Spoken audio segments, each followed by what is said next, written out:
Hello everyone. Today we will talk about how to fix the app of Drive. We will go to settings, then we click on apps.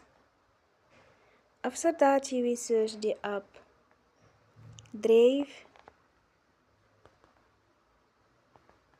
and we click. Then we will on for stop. After that we will go to storage. Then we click on clear cache. In the end, in the end you will go to Play Store and you will update your app.